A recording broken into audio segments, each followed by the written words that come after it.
Most companies update a pre-feasibility study because the costs have changed. We're updating ours because we're building a better mine. And that's a very different story. Welcome back to the EDM Mining Journal. The 2021 pre-feasibility study already demonstrated a very attractive mining project. So why are we spending the time and money to update it? That answer might surprise you.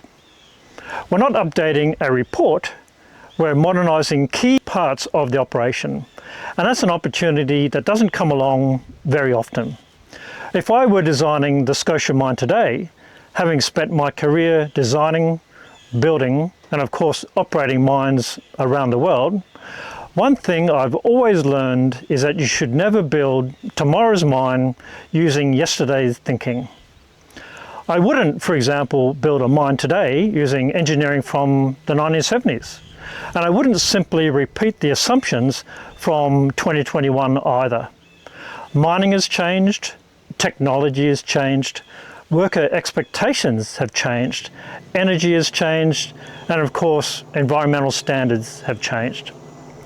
And because of that, we believe the Scotia Mine can become an even better project than the one we outlined in our 2021 pre-feasibility study. Today, I'd like to show you how. As engineers, we rarely get the opportunity to rethink an existing mining operation from the ground up. At the Scotia Mine, that's exactly the opportunity we've had. So the question was not just, what do we have, but also, what would we build today? That simple question has provided enormous opportunities to improve the project. Let's start here with the crushing circuit. This crusher wasn't poorly designed, it was designed for a completely different mine. When this crushing circuit was designed, the Scotia Mine was planned around an underground operation with smaller rock, about this size. Lower production rate, about 900 tonnes per day. Today, the Scotia Mine is different. It's an open pit mine, larger rock, higher production, much higher efficiency. So trying to force a modern mine through yesterday's crushing plant simply doesn't make sense. So instead of spending about $9 million refurbishing this old circuit, we're proposing an entirely new crushing facility. Remarkably, it only costs about $3 million less. So just think about that for a moment. We're not only building a better crushing circuit, we're doing it for less money than refurbishing this old crushing circuit. We're doing it for less capital, which is part of the story, of course, and we also expect our operating costs to be lower over the life of the mine. That's where the real value is created. So we're potentially reducing capital costs while simultaneously building a far superior crushing system. One thing I'm personally passionate about is improving the working environment. Anyone who's spent time around older crushing circuits knows that they can be dusty, noisy, difficult places to work. By moving our crushing circuit onto its own modern facility where I'm standing, we are dramatically improving dust control, noise control, automation, worker safety, and overall health and safety of our operation. We're not just designing a better crusher, we're designing a better workplace. A safer workplace isn't just good for our people. When you create a better working environment, you generally create a better operation. Another major improvement is reliability. Historically, the crushing and all downstream processes operated almost hand to mouth.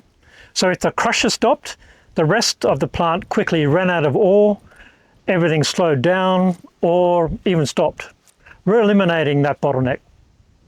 Our new design includes a covered 20,000 tonne crushed ore stockpile where I'm standing. So to put that in perspective, that's around a week's worth of mill feed. So now the crusher and the mill become independent operations. Maintenance can occur without shutting down the entire plant. The covered stockpile should also eliminate all freezing issues experienced during previous operations. That's a major improvement in operating efficiency. The new crusher circuit is also designed for where the Scotia Mine is going, not where it came from. We're targeting potentially more than double the throughput the mill was originally designed for. Higher throughput allows us to spread fixed operating costs over more tonnes, improving the efficiency of the mill. We're also evaluating replacing the smaller ball mill, which you can see behind me, with a much larger unit. That creates an opportunity to increase annual concentrate production. So ultimately, that's how you create more value from the same mining operation. Once we've produced the concentrate, our focus shifts to protecting it. Historically, concentrates required considerable rehandling and there was exposure to the environment. We're modernising that entire process. Instead of multiple rehandling steps, we're moving toward sealed, lined shipping containers. Those shipping containers lock in moisture, protect quality, improve shipping accuracy, and virtually eliminate all concentrate losses. Every tonne of concentrate has value. We want every tonne to arrive exactly as it left the Scotia Mine. Once the concentrate leaves the plant behind me, it's effectively our finished product. We want to protect it all the way to the customer. Power is one of the largest operating costs in mining, so we're attacking that from multiple directions. The new crusher itself will consume less power. We're also evaluating 4 megawatts of compressed natural gas generation, which is expected to provide reliable, low emission electricity for the operation. We're also evaluating solar generation for our buildings. Cleaner energy, lower costs, better reliability. Reliable power isn't just about reducing costs, it's about reducing operational risk. It's about making the operation more resilient. Another exciting opportunity is anhydrite. Historically, it was just treated as waste. Today, we're evaluating including it as a saleable product. Turning material that was previously considered waste into revenue is one of the most effective ways to improve the economics of any mining project. That's exactly the kind of opportunity we're looking for as we optimize the Scotia Mine. Mining technology never stands still. In fact, some of today's technologies simply didn't exist when the original study was done in 2021. We've already demonstrated positive dense media separation results, and those results are expected to be included in the updated pre-feasibility study. But we're also evaluating something even newer. One technology we're particularly excited about is ore sorting, which is one of the fastest evolving technologies in the mining industry today. Modern XRF sensors combined with artificial intelligence are transforming ore sorting. It has the potential to reject waste earlier than DMS, reduce processing costs, and further improve project economics. That's a very exciting technology. The world looks very different today than it did in 2021. Of course, the market has changed too. Since our 2021 pre-feasibility study, zinc prices have increased substantially, gypsum prices have almost doubled, treatment charges at the smelter have been reduced, and our revenues continue to be earned in US dollars while most of our operating costs remain in Canadian dollars.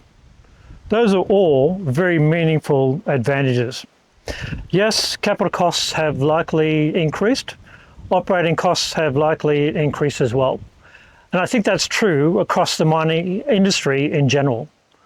But we believe the improvements we're making more than offset much of those increases. So what will the updated pre-feasibility study actually deliver?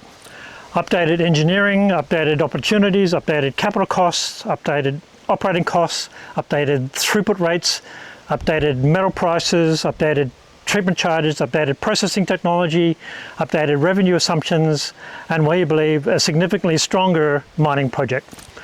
In short, a completely refreshed investment case. Every improvement we've discussed today has one objective: to make the Scotia Mine more competitive, more resilient, and ultimately more valuable. The Scotia Mine described in our updated pre-feasibility study won't simply be an updated version of the mine outlined in 2021. It will be a smarter mine, a safer mine, a cleaner mine, a more reliable mine, a lower cost mine, and we believe a more profitable mine. And that's why we're updating the pre-feasibility study. Not because we have to, but because we believe we can build a better mine. And that's one that's designed for today's technology, today's environmental standards, today's workforce, and of course tomorrow's opportunities. Because great mining projects are never static, they evolve, they improve, and that's exactly what we're doing here at the Scotia Mine. We're looking forward, not backward, as we build a better Scotia Mine.